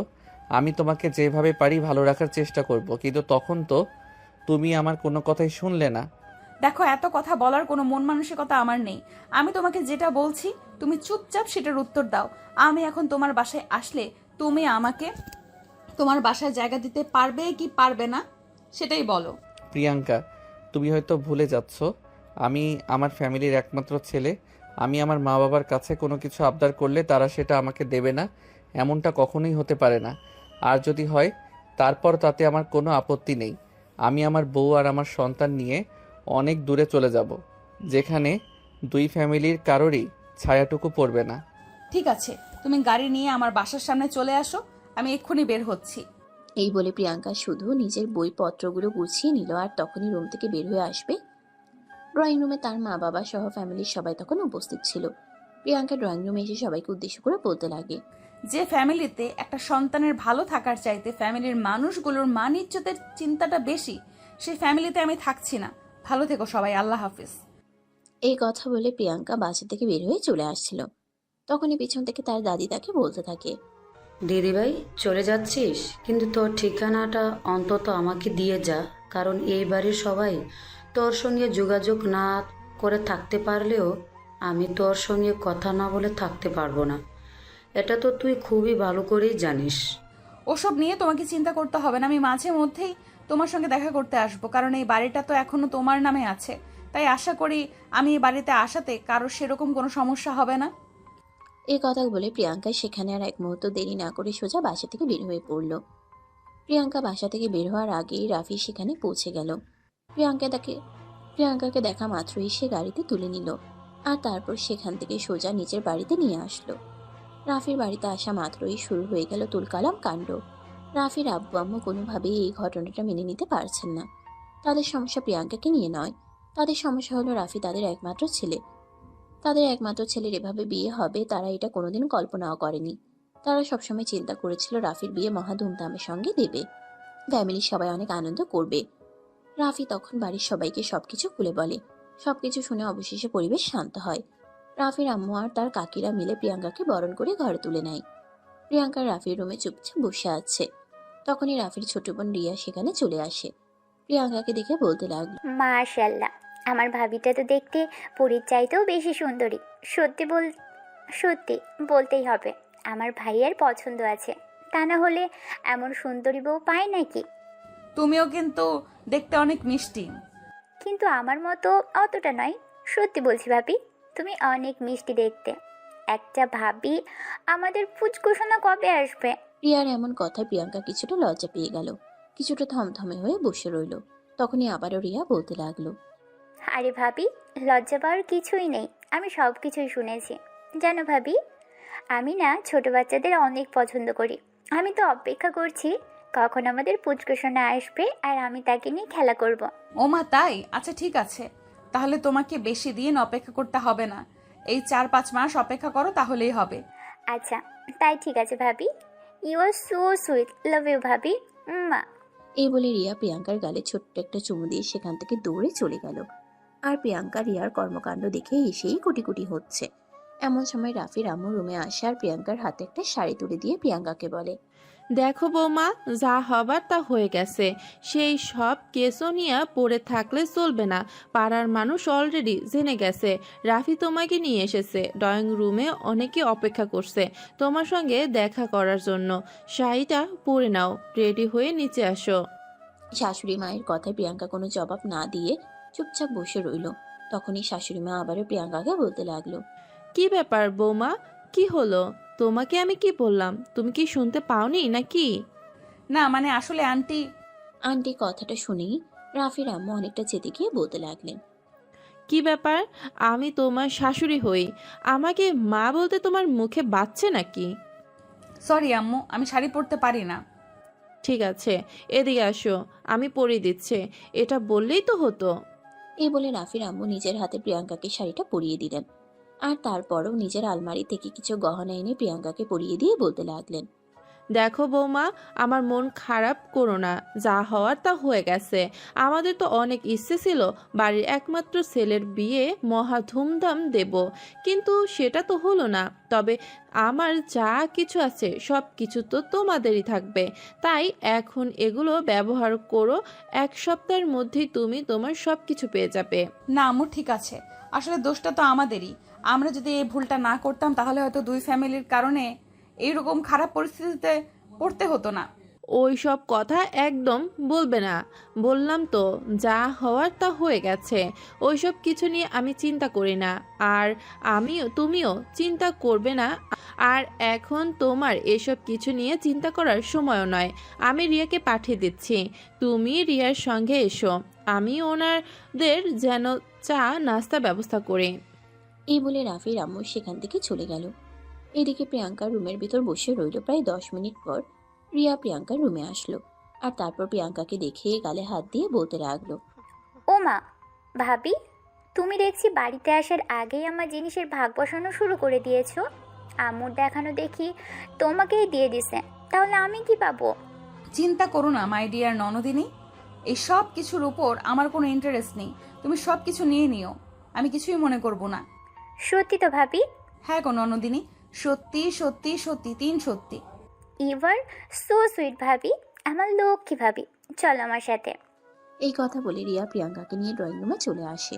ড্রয়িং রুমে এসে প্রিয়াঙ্কাকে দেখতে পেল এলাকার বেশ কয়েকজন মুরব্বী টাইপ মহিলা সেখানে বসে আছে। প্রিয়াঙ্কা তাদের সবাইকে সালাম দিল, তারপরে একে একে সবার সঙ্গে কুশল বিনিময় করলো। শাশুড়ি মা ততক্ষণে সবার জন্য চা নাস্তা বানিয়ে নিয়ে এসেছে। তিনি প্রিয়াঙ্কাকে সবাইকে এগুলো সার্ভ করতে বললেন। প্রিয়াঙ্কাও হাসি মুখে সবাইকে চা নাস্তা দেয়। তারপর সবার সঙ্গে বসে বেশ কিছুক্ষণ গল্পগুজব করে। প্রায় আধা ঘন্টার মতো সময় কেটে যায়। তখনই প্রিয়াঙ্কার শাশুড়ি মা প্রিয়াঙ্কাকে বলে, বৌমা তুমি এখন ভেতরের রুমে চলে যাও। শাশুড়ি মায়ের কথায় প্রিয়াঙ্কা সেখান থেকে উঠে রুমের দিকে চলে আসছিল। সিঁড়ি দিয়ে উপরে উঠছে, তখনই পিছন থেকে শুনতে পায় ওই মহিলাগুলো প্রিয়াঙ্কাকে উদ্দেশ্য করে কিছু একটা বলছে। প্রিয়াঙ্কা সেটা শুনেও না শোনার ভান করে সেখান থেকে চলে আসে। মহিলাগুলো চলে যাওয়ার পর প্রিয়াঙ্কার শাশুড়ি মা আবারও প্রিয়াঙ্কার রুমে আসে। তারপর প্রিয়াঙ্কার পাশে বসে তার মাথায় হাত বুলিয়ে দিতে দিতে বলতে থাকে, বৌমা তুমি প্লিজ ওদের কথায় কিচ্ছু মনে করো না।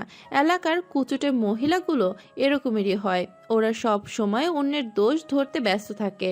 না আম্মু, সেরকম কোনো ব্যাপার নয়, আমি ওনাদের কথাই কিছুই মনে করিনি। আচ্ছা ঠিক আছে, বাদ দাও এসে সব কথা।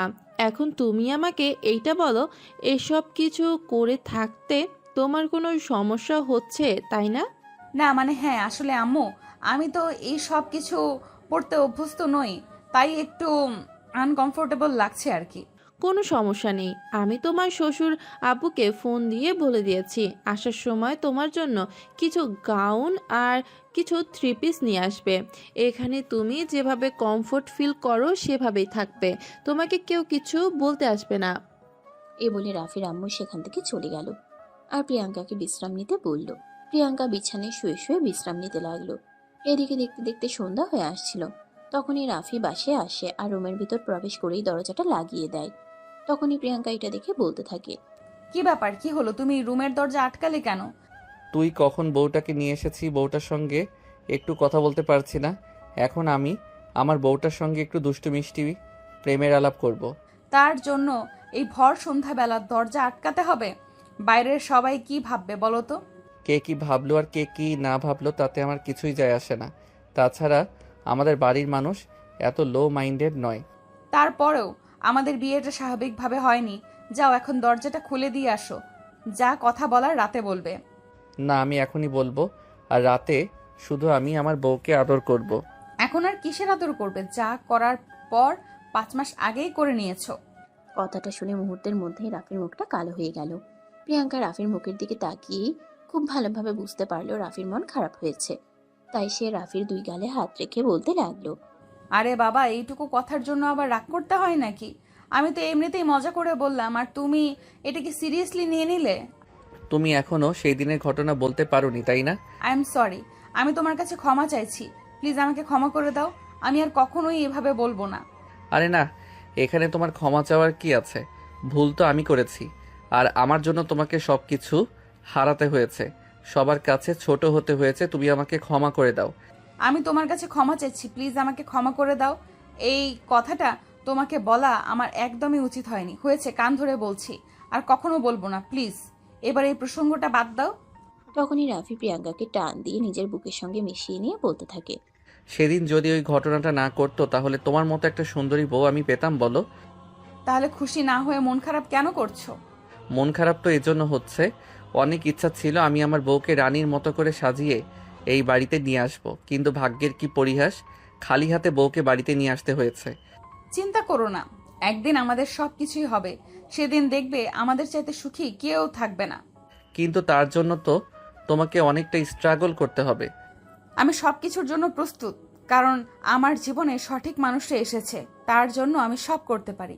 সত্যি, তোমাকে পেয়ে আজ মনে হচ্ছে আমি পরিপূর্ণ। তখনই কেউ একজন রুমের দরজায় নক করলো আর এদিকে প্রিয়াঙ্কা রাফিকে সরিয়ে দিয়ে বলতে লাগলো, বলেছিলাম না রুমের দরজাটা খোলা রাখো, সবাই কি ভাববে এটা একবার ভেবে দেখেছো? সেটা তো আমি পরে দেখছি, এই অসময়ে কার এখানে আসার সময় হলো এটা তো আগে দেখে নেই। এই বলে রাফি প্রিয়াঙ্কাকে ছেড়ে দিয়ে রুমের দরজাটা খুললো আর তখনই দেখতে পেল তার ছোট বোন রিয়া সেখানে দাঁড়িয়ে আছে। রিয়াকে দেখেই রাফি কিছুটা রেগে গেল আর তারপর বলতে লাগলো, এই তুই এখন এখানে এসেছিস কেন? তুমি সরতে এখান থেকে, আমি ভাবির সঙ্গে বসে গল্প করব। আইসে আমার, আমি আমার বউয়ের সঙ্গে গল্প করব, তুই এখান থেকে যা। দেখ ভাইয়া, একদম ভালো হবে না বলে দিচ্ছি। তুই চুপচাপ এখান থেকে চলে যা, তা না হলে কিন্তু আমি এক্ষুনি আম্মুর কাছে গিয়ে তোর নামে বিচার দিব। তারপর কিন্তু তোর এই রুমে আসাই বন্ধ হয়ে যাবে। যা এখান থেকে, শাকচুন্নি মার্কা মেয়ে। আমার মেজাজ খারাপ করবি না, তাহলে কিন্তু খারাপ কিছু হয়ে যাবে। আম্মু!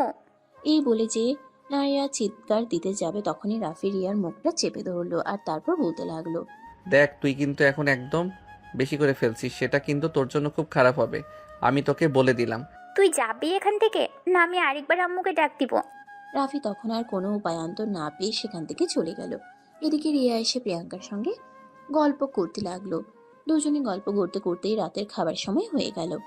তখনই রাফির আম্মু সবাইকে খাবার টেবিলে ডেকে নেয়। রাফির আব্বু ততক্ষণে বাড়িতে চলে এসেছে। তাদের যৌথ পরিবার সবাই একসঙ্গে থাকে। রাফির কাকিমণি প্রিয়াঙ্কাকে বলে, বৌমা, একদম লজ্জা পাবে না। আমাকেও তুমি তোমার শাশুড়ি মার মতো একজন ভাবতে পারো। তোমার যখন যেটা লাগবে আমাকে বলবে। ঠিক আছে কাকিমণি, কোনো সমস্যা নেই। আমার কোনো প্রয়োজন হলে আপনাকে বলবো। আর হ্যাঁ, একটা কথা বলে দিচ্ছি, তুমি কিন্তু বাড়ির কোনো কাজ করবে না। এই মুহূর্তে তোমার অনেক বিশ্রাম নেওয়া প্রয়োজন। আমরা দুজন আছি, আমরা সব করে নিতে পারবো। আমাদের বাড়ির বংশের প্রদীপ তোমার পেটে একটা কিছু সব সময় মাথায় রাখবে। আচ্ছা কাকিমণি, ঠিক আছে। নাও এখন খাওয়া শুরু করবে। আপনারাও বসুন না, সবাই একসঙ্গে খাবারটা খেয়ে নেই। না বৌমা, আমি আর আমার শাশুড়ি আমরা দুজন করে খাবো। আগে তোমরা সবাই খেয়ে নাও। এই বলে রাফির আম্মু আর কাকিমণি সবার প্লেটে খাবার ভরে দিল। খাওয়া দাওয়া শেষ হলে সবাই নিজেদের রুমে চলে আসে। আর রাফির আম্মু আর তার কাকিমণি দুজন খাবার খেয়ে নিজেদের রুমে চলে যায়। প্রিয়াঙ্কা রুমে বসে আছে। তখনই রাফি রুমে প্রবেশ করে। রাত আনুমানিক তখন আর 11টার কাছাকাছি বাজে। রাফি রুমে এসেই দেখতে পায় প্রিয়াঙ্কা বসে বসে ঘুমোচ্ছে। এটা দেখে রাফি বলতে থাকে, আর এই যে হ্যালো ম্যাডাম, এখন ঘুমালে চলবে না, আজ আমাদের বাসর রাত, সেটা ভুলে গেছেন নাকি? ঘুম ঘুম চোখে চোখ কসলাতে কসলাতে প্রিয়াঙ্কা বলতে থাকে, দেখো, একদম ফাজলামো করবে না। আমার শরীর এমনিতেই টায়ার্ড, তার উপর বাসর তো আগেই করে নিয়েছো, এখন আর কি চাই? এসব কিছু বললে তো হবে না। তখন যা হয়েছে সেটা অ্যাক্সিডেন্ট, আর এখন যেটা হবে সেটা ভালোবাসা। আমি কোনো কথা শুনতে চাই না, আমার টায়ার্ড লাগছে, আমি ঘুমাবো। এ কথা বলে প্রিয়াঙ্কা অন্য পাশে ফিরে ঘুমিয়ে যাচ্ছিল। তখনই রাফি বিছানায় শুয়ে প্রিয়াঙ্কাকে টান দিয়ে নিজের বুকের সঙ্গে মিশিয়ে নেয় আর বলতে থাকে, ঘুমিয়ে গেলে চলবে? আজ তো আমার আদর চাই চাই। ছেড়ে দাও না আজকের জন্য। আমার ভালোবাসা লাগবে। এই কথা বলে রাফি প্রিয়াঙ্কাকে নিজের বুকের সঙ্গে মিশিয়ে নেয় আর তার কপালে আলতো করে একটা ভালোবাসার পরশ এঁকে দিয়ে বলতে থাকে, আমার উপর এখনো তোমার অভিমান আছে? যেটা ছিল সেটাও চলে গেছে, কারণ আমার ফ্যামিলি আমার সঙ্গে কতটা খারাপ আচরণ করলো, আর তোমার ফ্যামিলির মানুষজন সবাই আমাকে কতটা আপন করে নিল। সত্যি তোমার ফ্যামিলির মানুষজন সবাই অনেক ভালো। সবাই তো তোমাকে ভালোবাসা দিল, এবার আমাকে তো একটু ভালোবাসা দাও। সেদিন ভালোবাসা আদায় করে নিতে আমার কাছ থেকে অনুমতি নিয়েছিলে? না তো। আজ কেন আমার কাছে অনুমতি চাইছো? বলতে দেরি হলো, কিন্তু রাফির প্রিয়াঙ্কাকে আদর করতে শুরু করতে দেরি হলো না। প্রায় ঘন্টাখানেক আদর করার পর প্রিয়াঙ্কাকে বুকে জড়িয়ে ধরে ঘুমিয়ে পড়ল। তারপরের দিনগুলো ভালোই যাচ্ছিল, সুখে শান্তিতে ভরপুর। প্রিয়াঙ্কা তার ফ্যামিলির মানুষজনের কথা একদমই ভুলে গিয়েছিল, কারণ রাফির বাড়ির সবাই এত ভালো। সবাই প্রিয়াঙ্কাকে এতটাই আপন করে নিয়েছিল যে প্রিয়াঙ্কার কখনো মনে হতো না সে বাড়ি ছেড়ে অন্য বাড়িতে আছে। হঠাৎ করে একদিন রাফি বাড়িতে এসে প্রিয়াঙ্কাকে বলল, প্রিয়াঙ্কা, তোমার দাদু নাকি অসুস্থ? কই, আমাকে তো কেউ কিছু বললো না, তাহলে তুমি কোথায় শুনলে? আমি আজ তোমাকে না জানিয়ে তোমাদের বাড়িতে গিয়েছিলাম। সত্যি বলতে আমি মাঝে মাঝেই তোমাদের বাড়িতে যাই দাদুর সঙ্গে এবং অন্য সবার সঙ্গে দেখা করতে, যেটা তোমাকে জানানো হয়নি। তুমি তো সবার প্রতি রেগে আছো। আমি ওই বাড়িতে যাচ্ছি এটা শুনে তুমি যদি আমার সঙ্গে রাগ করো, তাই তোমাকে বলিনি। এটা কিন্তু তুমি একদমই ঠিক করনি। যেই বাড়িতে আমি যাই না সেই বাড়িতে তোমার যাওয়াটা উচিত হয়নি। আই অ্যাম সরি, আমাকে ক্ষমা করে দাও। কিন্তু দাদু অসুস্থ, তোমাকে দেখতে চেয়েছেন। প্লিজ তুমি একবার চলো। এই কথা শুনে প্রিয়াঙ্কা তখন আর কোনো কথা না বাড়িয়ে তার শাশুড়ি মায়ের থেকে অনুমতি নিয়ে রাফির সঙ্গে তাদের বাড়িতে চলে গেল। ছেলে প্রথমবার বউকে নিয়ে শ্বশুরবাড়িতে যাচ্ছে, এই জন্য রাফির আম্মু প্রিয়াঙ্কাদের বাড়ির সবার জন্য গিফট এবং অনেক ফল মিষ্টি কিনে দিলেন। সেসব কিছু নিয়ে প্রিয়াঙ্কা আর রাফি গেল তাদের বাড়িতে। দরজার সামনে দাঁড়িয়ে কলিং বেল চাপ দিতেই প্রিয়াঙ্কার আম্মু এসে দরজা খুলে দেয়। প্রিয়াঙ্কাকে দেখে ওনার রিয়াকশনটা ছিল জাস্ট দেখার মতো। তুই এখানে কেন এসেছিস? তোকে না বলেছিলাম আর কোনোদিন এই বাড়িতে পা দিবি না? তুমি হয়তো ভুলে যাচ্ছ এই বাড়িটা তোমাদের নয়, এই বাড়িটা এখনো আমার দাদুর নামেই রয়েছে। আর আমি এখন দাদুর সঙ্গে দেখা করতে এসেছি। যেদিন থেকে দাদু এই বাড়িতে থাকবে না সেদিন থেকে আমি এই বাড়ির চৌকাঠ পেরোনো তো দূর, অনেক দূরের কথা, ত্রিসীমানায়ও পা দিব না। এই বলে প্রিয়াঙ্কা আর কোনো কথা বলার সুযোগ না দিয়ে সোজা বাড়ির ভিতরে ঢুকে তার দাদুর রুমে চলে গেল। তারপর দাদুর সঙ্গে বসে বসে কিছুক্ষণ গল্পগুজব করলো। দাদু, তোমার শরীর কেমন আছে? এই তো দিদিভাই, আল্লাহ যেমন রেখেছেন। তোমার এত বেশি শরীর খারাপ সেটা তুমি কাউকে দিয়ে আমাকে একটা খবর পাঠালেই তো পারতে, তাহলে তো আমি তোমার কাছে চলে আসতাম। তুই তো ওই বাড়িতে গিয়ে আমাকে একদম ভুলেই গেছিস, আমার কথা তোর মনেই পড়ে না, তাহলে আমি কেন তোকে মনে করিয়ে দেব? এই কথাটা তুমি একদম ঠিকই বলেছো দাদু। এই বাড়ির মানুষগুলো আমার এতটা আপন করে নিয়েছে, তারপর আর আমার এই বাড়ির কথা একদমই মনে পড়ে না। আমি বুঝি রে দাদু ভাই, তবে তোর জন্য দোয়া করি তুই অনেক ভালো থাকিস। আর এই বাড়ির মানুষগুলো যতদিন নিজেদের ভুল বুঝতে না পারে ততদিন এই বাড়িতে আসিস না, এটা তোর কাছে আমার অনুরোধ। কোনো চিন্তা করো না, আমিও কম জেদি নই। আমার বাবা মা আমার ভালোর কথা চিন্তা না করে তাদের নিজেদের মান সম্মানের কথা, নিজেদের স্বার্থ সিদ্ধির কথা চিন্তা করে, তাহলে আমি কেন তাদের ব্যাপারে এত চিন্তা করতে যাব? বাদ দে দিদিভাই, এসব চিন্তা করিস না, নিজের খেয়াল রাখিস আর ভালো থাকিস। হ্যাঁ দাদু, তুমি শুধু আমার জন্যই দোয়া করো। এই বলে দাদি নাতনি কথা বলা শেষ করে প্রিয়াঙ্কা দাদুর রুম থেকে বের হয়ে বাইরে আসে। এদিকে রাফি তাদের বাড়ি থেকে নিয়ে আসে গিফটের প্যাকেট আর ফল মিষ্টিগুলো ড্রাইভারের সহযোগিতায় ড্রয়িং রুমে নিয়ে আসে। তখনই ঘটে আরেক অঘটন।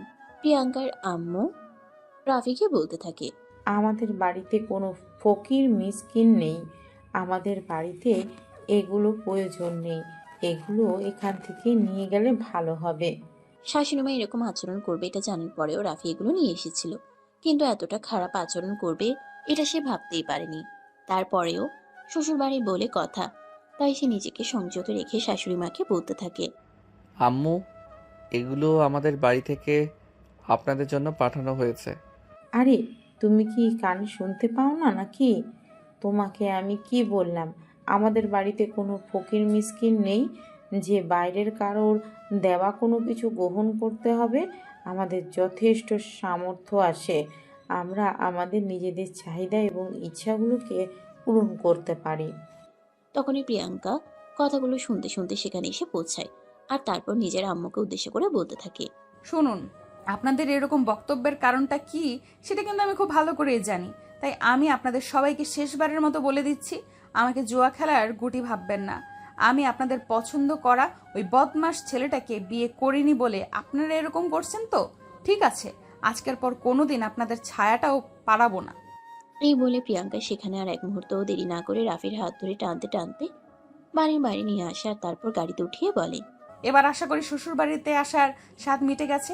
আশা করি নেক্সট টাইম আর কখনো এরকম ইচ্ছে পোষণ হবে না। আরে তুমি এরকম রিয়্যাক্ট কেন করছো? তো আমার সামনে আমার হাজব্যান্ড কি অপমান করবে এইটাকে আমি বসে বসে দেখবো? এটা তুমি ভাবলে কি করে? দেখো, আমি যেটা করেছি সেটা অন্যায়, ওটা আমার করা উচিত হয়নি। তার জন্য ওনারা আমাকে কথা শোনাতেই পারেন, কিন্তু তাই জন্য তোমার এভাবে রিয়্যাক্ট করা একদমই উচিত নয়। ও আচ্ছা, সিরিয়াসলি এখন আমাকে এটাও শিখতে হবে আমি কার সঙ্গে কেমন আচরণ করব, কার সঙ্গে কেমন আচরণ করা উচিত, তাই না? প্রিয়াঙ্কা প্লিজ, তুমি শান্ত হও। তুমি শুধু শুধু উত্তেজিত হচ্ছ, তোমার এভাবে উত্তেজিত হওয়া একদম উচিত নয়। প্লিজ, আমি তোমাকে রিকোয়েস্ট করছি, তোমার মাথাটা ঠান্ডা করো। আমার মাথা ঠান্ডা হবে না। তুমি যদি আমার মাথা ঠান্ডা করতে চাও তাহলে এক্ষুনি এখান থেকে বিদায় হও। রাফি তখন খুব ভালোভাবেই বুঝতে পারলো প্রিয়াঙ্কা অনেক বেশি রেগে যাচ্ছে, তাকে এই মুহূর্তে ঠান্ডা করাটা খুবই কষ্টকর কাজ। তাই রাফি আর এক মুহূর্তও দেরি না করে গাড়ি স্টার্ট দিল আর প্রিয়াঙ্কাকে নিয়ে মুহূর্তের মধ্যে বাড়িতে চলে আসলো। প্রিয়াঙ্কাকে খুব রাগান্বিত দেখাচ্ছিল। এটা দেখে বাড়ির সবাই প্রিয়াঙ্কাকে কিছু জিজ্ঞাসা করতে চাইলেও রাফি ইশারায় সবাইকে এই মুহূর্তে প্রিয়াঙ্কার সঙ্গে কথা বলতে নিষেধ করলো। তাই বাড়ির আর কেউ প্রিয়াঙ্কাকে কোনো কিছু জিজ্ঞাসা করলো না। প্রিয়াঙ্কা তার নিজের রুমে এসে ফ্রেশ হয়ে ব্যালকনিতে গিয়ে বসে রইল। বেশ কিছুক্ষণ পর প্রিয়াঙ্কার শাশুড়ি মা প্রিয়াঙ্কার রুমে আসে। প্রিয়াঙ্কাকে রুমের ভিতর দেখতে যাবে, ব্যালকনিতে চলে আসেন তিনি। দেখতে পান প্রিয়াঙ্কা ব্যালকনিতে বসে আছে। প্রিয়াঙ্কার পাশে বসে প্রিয়াঙ্কার হাত দুটো ধরে প্রিয়াঙ্কাকে বলেন, বৌমা, আমি তোমাকে একটা রিকোয়েস্ট করতে চাই, তুমি কি আমার কথাটা রাখবে? আম্মু, আপনি আমাকে রিকোয়েস্ট কেন করবেন? আদেশ করুন, আপনি যা বলবেন আমি তা শুনতে প্রস্তুত। আমি আপনার পুত্রবধূ। বৌমা, সামনেই তোমার একটা বিপদের সময় আসতে চলেছে। আমি চাই না এই মুহূর্তে তুমি কারোর সঙ্গে মনোমালিন্য রাখো। আম্মু, আমি বুঝতে পারছি আপনি আমাকে কি বোঝাতে চাইছেন, কিন্তু এটা আমার পক্ষে সম্ভব নয়। আমার ভালোর কথা চিন্তা করলো না সেই মানুষগুলোর ব্যাপারে আমি ভাবতে চাই না। কিছু হয়ে যাক না কেন, তারা তোমার জন্মদাতা এবং জন্মদাত্রী, মা বাবা। তুমি কখনোই তাদের সম্পর্ক অস্বীকার করতে পারো না। আমি তোমার শাশুড়ি মা হিসেবে তোমাকে রিকোয়েস্ট করছি, তুমি তোমার মা বাবার কাছে ক্ষমা চেয়ে নাও। আমি দুঃখিত আম্মু, কারণ আমার বাবার শরীরে যে রক্ত প্রবাহ করছে আমার শরীরেও কিন্তু সেম রক্তই প্রবাহ করছে। তাই আমি তাদের কাছে ক্ষমা চাইবো না, কারণ আমি ভুল করিনি। প্রিয়াঙ্কার শাশুড়ি মা তখন বেশ কিছুক্ষণ চুপ করে বসে রইলেন। আর তিনি খুব ভালোভাবে বুঝতে পারলেন এই মানুষটাকে যত যাই কিছু বলা হোক না কেন, নিজের জেদের কাছে কখনো হার মানবে না। তাই তিনি আবারও প্রিয়াঙ্কাকে বলেন, ঠিক আছে বৌমা, আমি তোমাকে জোর করব না। তোমার যেটা ভালো মনে হয় তুমি সেটাই করো, তবে এতে আমাদেরও কোনো প্রবলেম নেই। হ্যাঁ আম্মু, তাহলে সেটাই মনে রাখবেন। যারা আমাকে ভালোবাসতে পারেনি, আমি তাদের সন্তান হওয়া সত্ত্বেও তাদের কাছে তাদের স্বার্থটাই সবার আগে ছিল। তাদের কাছে আমি কেন নত হতে যাব? তারপর শাশুড়ি বৌমা মিলে অন্য প্রসঙ্গ নিয়ে বেশ কিছুক্ষণ গল্প গুজব করে। আর এদিকে সন্ধ্যা হয়ে আসে, তখনই রাফির কাকিমা প্রিয়াঙ্কার জন্য নাস্তা নিয়ে আসে। বৌমা, এই নাও তোমার বিকেলের নাস্তা। আরে তুই কেন কষ্ট করে আনতে গেলে? আমি তো যেতাম বৌমার জন্য নাস্তা বানিয়ে আনতে। তোমরা শাশুড়ি বৌমা মিলে গল্প করছো, তাই তোমাদের আর বিরক্ত করলাম না। আমি না হয় বানিয়ে নিয়ে আসলাম। বৌমা, খেয়ে বলো তো ভালো হয়েছে কিনা। আপনি যে কি বলেন না কাকিমণি, আপনার হাতে বানানো খাবার কখনো ভালো না হয়ে থাকতে পারে? হয়েছে বাবা, হয়েছে। আগে চেয়ে কে তো দেখো।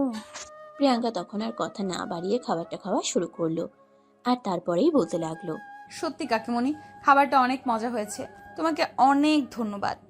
এই বলে প্রিয়াঙ্কা নাস্তা করতে করতে কাকিমণি আর নিজের শাশুড়ি আম্মুর সঙ্গে গল্প করতে থাকে। আর এভাবেই চলতে থাকে তাদের সুখময়ী একটা জীবনের গল্প। সুপ্রিয় ভিউয়ার্স, আশা করি আমি গল্পটা যে প্রসঙ্গ দিয়ে শুরু করেছিলাম সেই প্রসঙ্গটা আপনাদের বোঝাতে পেরেছি। হ্যাঁ, বর্তমান সময়ে অধিকাংশ মেয়েরাই এই সমস্যাটা হয়ে থাকে, কিন্তু আমরা যারা গার্ডিয়ান আছি তারা এই ব্যাপারটা একদমই বুঝতে চাই না। তারা মনে করি এটা শুধু শুধু, কিন্তু আসলে ব্যাপারটা সেরকম নয়। সবকিছুতেই গুরুত্ব দেওয়া উচিত। যেমন আমাদের এই গল্পে আপনারা দেখতেই পেলেন, নায়ক যদি ওই সময় নায়িকার সঙ্গে ভুল করে ওই কাজটা না করতো, তাহলে হয়তো আমাদের গল্পের নায়িকা ধীরে ধীরে আরো অনেক বেশি অসুস্থ হয়ে যেত। এই সমস্যাটার জন্য শুধু অসুস্থ হওয়া বললে ভুল হবে। এই সমস্যাটা অনেক সময় মেয়েদেরকে খুব বড় একটা সমস্যা পর্যন্ত নিয়ে যায়, যার ফলস্বরূপ এমনও হতে পারে মেয়েটাকে তার সন্তান জন্ম দেওয়ার মাধ্যমটাই হারিয়ে ফেলতে হতে পারে। আমি আপনাদেরকে শুধু এটুকুই বলতে চাই, যদি কোনো মেয়ের এরকম কোনো সমস্যা হয়ে থাকে, তাহলে আমরা যেন এই বিষয়টাকে অবহেলা না করে গুরুত্ব দেই এবং ডাক্তারের পরামর্শ নেওয়ার পাশাপাশি সামাজিকভাবে যে কাজকর্মগুলো করা উচিত সেগুলো যেন করি। কারণ সব রোগ ওষুধে ছাড়ে না। কিছু রোগ সারানোর জন্য পৃথিবীতে ভালোবাসার মতো সম্পর্কগুলোও তৈরি হয়। তো ভিউয়ার্স, আমি আজকের মতো এখান থেকেই বিদায় নিচ্ছি। সবাই ভালো থাকবেন, সুস্থ থাকবেন। আবারও দেখা হবে নতুন কোনো এক ভালোবাসার গল্পে। সে পর্যন্ত সবাই অপেক্ষায় থাকুন। আল্লাহ হাফেজ।